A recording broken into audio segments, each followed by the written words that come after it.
Hello, world. Welcome to episode 140 of the Jimmy Canz Show. It is a classic supercard retrospective time. Let us discuss Clash of the Champions Fall Brawl. This was the 16th Clash event. It was a WCW event held on September 5th, 1991, 8:05 Eastern in Augusta, Georgia, at the Augusta Richmond County Civic Center. As the Turner Times suggests, this did air live on TBS. Attendance was only 2,800. That is only a 38% capacity for the venue. Action called by Jim Ross and Tony Schiavone. 9 matches to discuss, so let us get into it. All right. The opening contest, the broadcast was a 15-man battle royal. It was won by Elegante. They're still trying to get him over as the new Andre. The other 14 men in the contest were Barry Windham, Beautiful Bobby Eaton, Big Josh, Sergeant Bradley Parker, The Natural Dustin Rose, Oz, PN News, Ranger Ross, Stunning Steve Austin, Terrence Taylor, The One Man Gang, The Z-Man, Thomas Rich, and Trace E. Smothers. Not too much to discuss here. It's Battle Royal.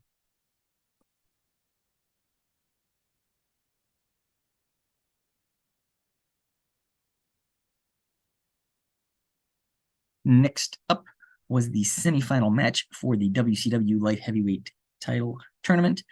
Flying Brian Pillman, recently reinstated, took on Bad Street. Pillman gets the W in just under 7 minutes via the top rope signature air Pillman. It's a crossbody, in other words. So Pillman advances to the finals to be held at Halloween Havoc.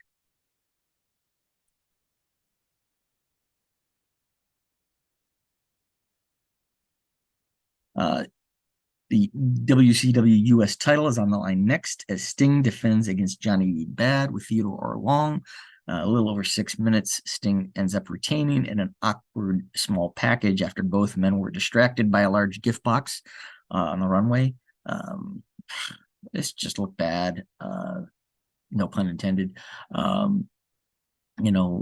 Bad has the advantage and then becomes so preoccupied looking at the box. Sting recovers, and instead of going on offense, he just stares at the box too, and then just randomly, hits a small package that was really sloppy, and gets the 3 and retains. And then immediately after the match concludes, Cactus Jack bursts from said box to attack Sting. So, yeah, sloppy match. The second semifinal match in the WCW Light Heavyweight title tournament is next. Mike Graham facing Richard Morton with Alexandra York, representing the York Foundation. Come on, let's be honest. Looking at who's in this match, we know who's going over here. Anybody really think Mike Graham was going to advance to the finals? Morton, gets the win in an anticlimactic roll-up. So the finals are now set for Havoc, Pillman versus Morton.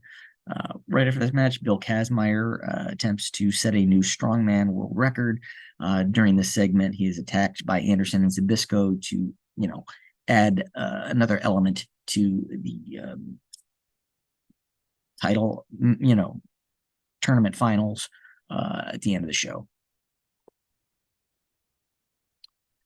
Tag action next is U.S. Tag Champions, the Patriots, with that was Firebreaker, Chip, and Todd Champion, face off against the greatest rock and roll band of all time, Jimmy Jam Garvin, Michael P.S. Hayes, the Fabulous Freebirds, in a non-title bout. Underhanded tactics, little under 6 minute mark, gave the Birds the win, which probably is why it was a non-title bout. They wanted the Birds to go over, but they didn't want to take the titles off the Patriots, so they just made it non-title.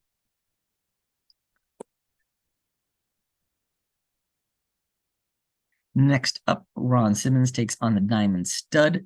Ron, having the upcoming world title match at Halloween Havoc, which way this is going to go, is that they have to keep his momentum building. Honestly, this would have been better served,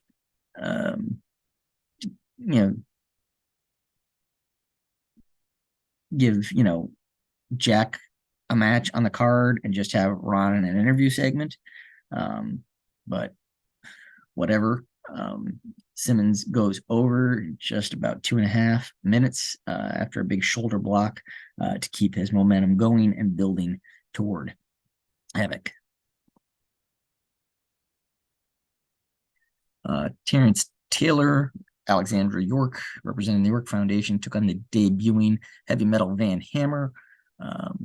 It's his debut, and they're hyping him huge. So another match that how it's going to go before the bell even rings. Just over a minute and a top rope knee across the back, and Hammer gets the win over Taylor.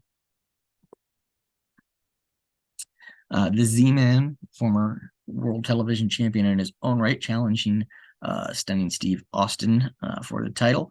This is the longest match of the night outside of the Battle Royal. Just over 9 minutes. Austin wins after the use of an illegal foreign object, the dreaded knuckle dusters, on the Z-Man to get the 3 and retain his championship.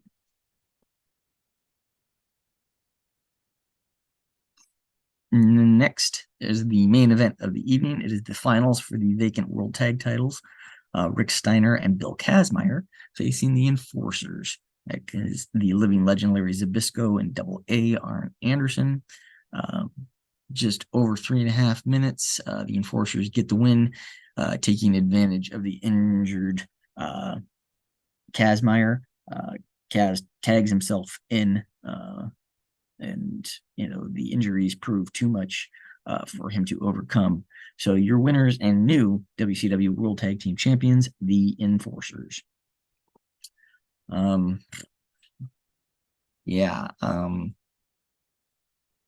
This one's done, and I'm not really sure what to say about this show other than, it was a show.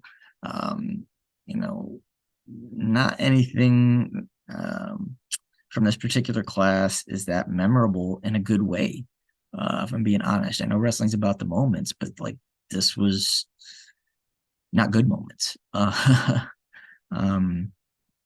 So yeah, and that's really disappointing when you look at the sheer number of Hall of Famers involved in this show. When you turn around and you look, what we have.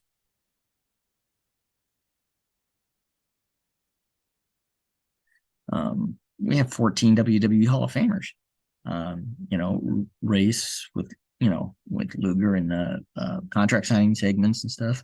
The Freebirds, Hayes and Garvin, Nash, Hall, Sting, Simmons, Rick Steiner, Steve Austin, Ricky Morton, Larry Zbyszko, Double A, Barry Windham, and Foley. And then, if we include Ross on commentary and Bischoff on interviews, that takes us to 16 Hall of Famers on this show. And it was just, bad. It was a below average level show. Let's be honest. On my 10 belt scale, I'm only going to give this a 3. So there you have it. This was not a good clash. Like I said, there was nothing really memorable on this show. So there you have it. Come back and see us for our next retrospective. That will be the aforementioned WCW Halloween Havoc 91. So give us a like, a share, subscribe wherever you are. I hope you're doing well. Take care of one another, and I will see you all when I see you.